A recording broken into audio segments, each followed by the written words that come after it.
క్రీస్తునందు ప్రేమైన సోదరి సోదరులకు యేసుక్రీస్తు నామములో శుభములు. దేవుని యొక్క నూతనమైన కృప మీకు కలుగునుగాక.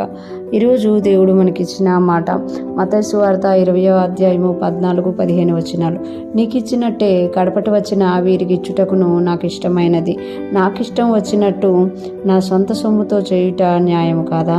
నేను మంచివాడినైనందున నీకు కడుపు మంటగా ఉన్నదా అని చెప్పాను. ఈ మాటలు మనం మత్తయి సువార్తలో చూస్తున్నాము. ఈ 20వ అధ్యాయంలో సందర్భం చూస్తే అక్కడ ఒక తోట యజమాని తన తోటలో పని చేయడానికి ఉదయం నుండి సాయంత్రం వరకు పనివారిని ఏర్పరచుకున్నట్లుగా మనం ఇక్కడ చూడగలమన్నమాట.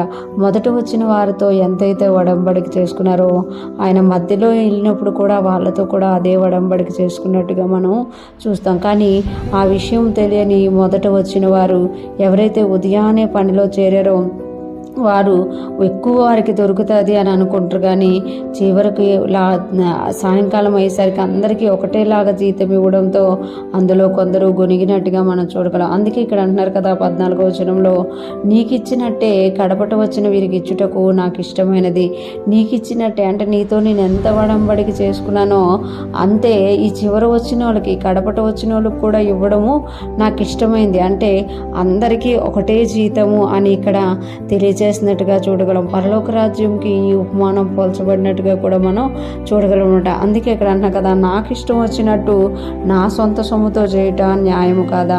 నాకు ఇష్టం వచ్చినట్టు నా సొంత సొమ్ముతో చేయుట న్యాయము కాదా? అంటే నేను తోట యజమానిని, నేను పనిలో పెట్టుకున్నాను, నాకు ఇష్టం వచ్చినట్టుగా నేను ఇచ్చుకుంటా.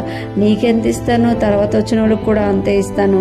అది నా ఇష్టము, అది నాకు న్యాయము అని ఇక్కడ ఆయన తెలియజేస్తున్నట. నేను మంచివాడిని అయినందున నీకు కడుపు మంటగా ఉన్నదా అని చెప్పాను. అంటే నేను నీ సొమ్మును నేను దొంగిలిస్తలేను, నీ జీతాన్ని నేను ఆపుతలేను, నీ కష్టాన్ని నేను ఆపుతలేను. నీకు ఇచ్చినట్టే నేను వేరే వాళ్ళకి ఇవ్వడం నాకు ఇష్టమైంది.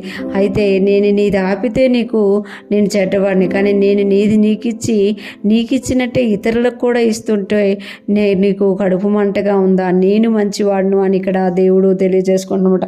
ఈ తోట యజమాని దేవునికి పోలికగా ఉన్నట్టు ఎప్పుడు ఎవరిని దేవుడు చేర్చుకున్నా కూడా వారికి సంపూర్ణమైన బహుమానం ఇచ్చేవాడిగా ఉన్నారు అని ఇక్కడ మనకి తెలియచేయబడుతుంది. ఇక్కడ మనకి కిందలో చెప్పబడుతుంది కదా, మొదటి వారు కడపటి వారు అగుదురు, కడపటి వారు మొదటి వారు అగుదురు అని. అంటే దేవుని సన్నిధిలోకి మనం వచ్చినప్పుడు ఎప్పుడైతే దేవుని పని చేస్తామో మనకి జీతం ఉంటుంది అనమాట. హెబ్రీయులకు రాసిన పత్రికలో 11వ అధ్యాయంలో విశ్వాస వీరులు ఉన్నారు, కానీ వాళ్ళ లెక్క ఇంకా పరిపూర్ణం కలదట.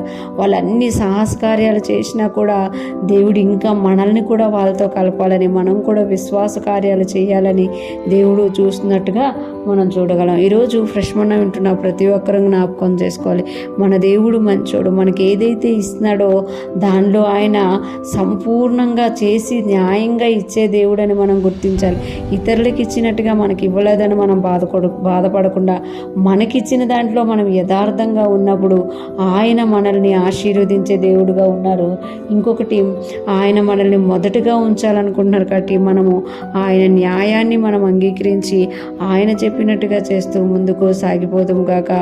దేవుని కృప మనందరికీ తోడయుండి నడిపించును గాక. ఆమేన్.